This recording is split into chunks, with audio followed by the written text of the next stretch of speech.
नमस्कार viewers, Pathfinders bye academy पर स्वागत है। कल रात मिडिल ईस्ट में फ्रेंड्स बहुत ही कुछ हुआ। जिस चीज़ का हम इंतजार कर रहे थे कि ईरान कब यूएस के मिलिट्री बेसिस पर अटैक करेगा, तो कल रात ऐसा ही कुछ हुआ। ईरान ने यूएस एयरबेस जो कतर में है उसके ऊपर एक मैसिव अटैक लॉन्च कर दिया।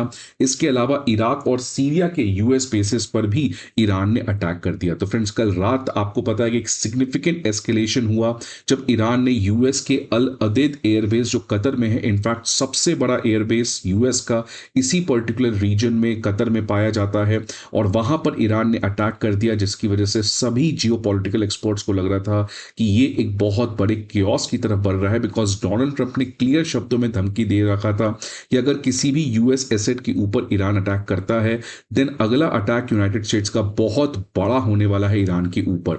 तो एवरीवन वाज एक्सपेक्टिंग कि आज सुबह तक इस तरीके की खबर आएगी कि यूएस मिलिट्री ने एक बहुत बड़ा ऑपरेशन लॉन्च कर दिया ईरान के अगेंस्ट। लेकिन फ्रेंड्स, एक ऐसा सरप्राइज मिला है दुनिया को जो अभी तक हम समझ नहीं पा रहे हैं कि यह रियलिटी है या एक तरीके का दावा है। और वो क्या बात है फ्रेंड्स, वो आप यहां पर देखिए कि ट्रंप ने अचानक इसराइल और ईरान के बीच में समझौता के बारे में लोगों को बताया है कि दोनों कंट्री के बीच में एक सीज फायर हो चुका है। अब फ्रेंड्स, इस बात की तो कोई भी एक्सपेक्टेशन नहीं थी, बिकॉज ईरान के अटैक के बाद तो प्रोबेबली यूएस का काउंटर अटैक के बारे में हमें एक्सपेक्टेशन था। बट अचानक डोनाल्ड ट्रंप ने एक शॉकर दिया है दुनिया को, और उन्होंने कहा है कि इसराइल और ईरान के बीच में सीज फायर हो चुका है। तो फ्रेंड्स, न्यूज़ देखिए क्या है कि यूएस प्रेसिडेंट डोनाल्ड ट्रंप ने कहा है कि ईरान और इसराइल जो है वो दोनों complete and total cease fire agreement में एंटर कर चुके हैं, जो आने वाले चंद घंटों में एक्टिवेट कर दिया जाएगा।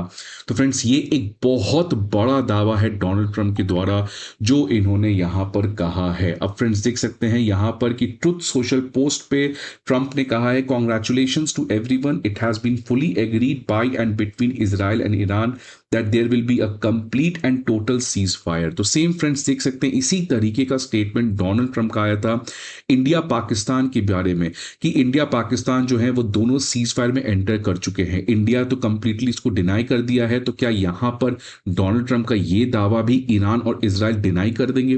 दूसरी बात, इंडिया पाकिस्तान में सीज फायर का आप सभी को पता है कि पाकिस्तान जो है वो डर कर किसी तरीके से भीख मांगकर सीज फायर करवाया था।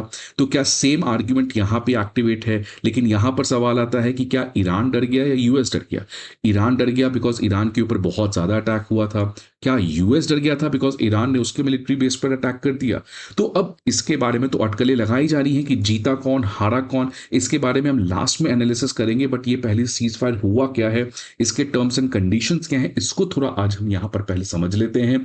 तो डोनाल्ड ट्रंप का जो ट्रुथ सोशल मीडिया पे पोस्ट है, वहां पर उन्होंने बताया है किस तरीके से ये सीज फायर को इंप्लीमेंट किया जाएगा।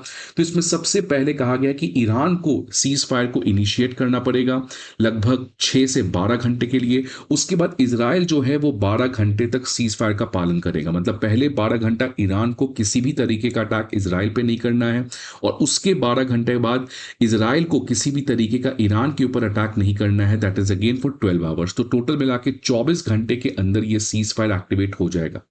अब ये कहा गया है डोनाल्ड ट्रंप के द्वारा कि during each cease fire the other side will remain peaceful and respectful. मतलब जब ईरान सीज फायर इनिशिएट करेगा तो इसराइल ईरान के ऊपर अटैक नहीं करेगा, और जब इसराइल सीज फायर इनिशिएट करेगा तो ईरान इसराइल के ऊपर अटैक नहीं करेगा। बट क्या सीज फायर इंप्लीमेंट हो पाएगा, ये बहुत बड़ा सवाल है फ्रेंड्स। बिकॉज ये जिस तरीके का वॉर है ये आज काफी नास्टी हो चुका है। इसराइल हमास के बीच में भी सीज फायर हुआ था, क्या वो पालन हो पाया? नहीं।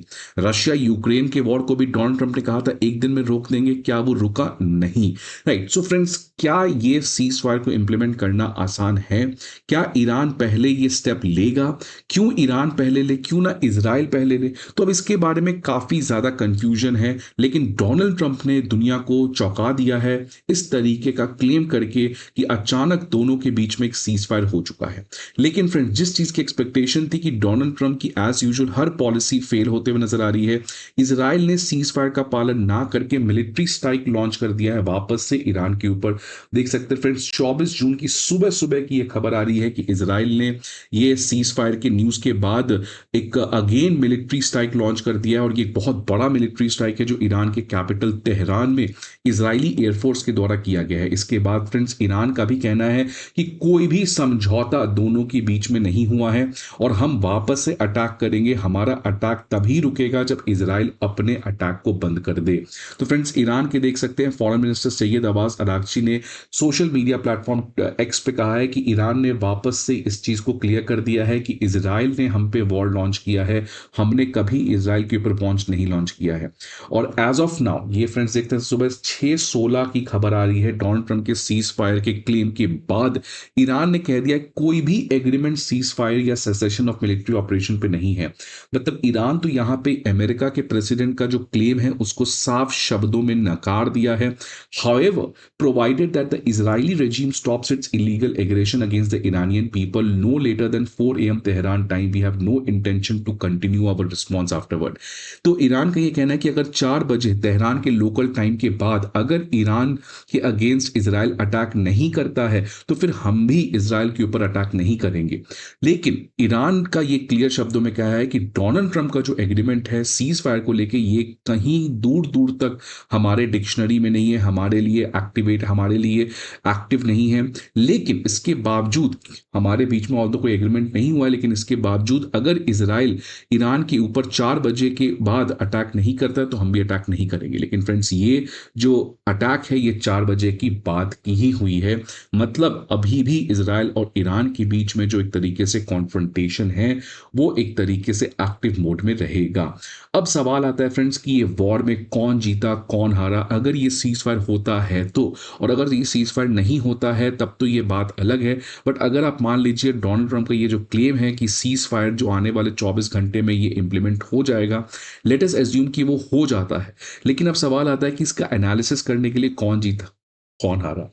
अगर बेंजामिन नेतन्याहू और यूएस की बात करें तो ये तो तब जीत गए होंगे अगर यूएस और इजराइल ने ईरान के मिलिट्री फैसिलिटीज खासकर जो न्यूक्लियर फैसिलिटीज हैं उसको डिस्ट्रॉय कर दिया।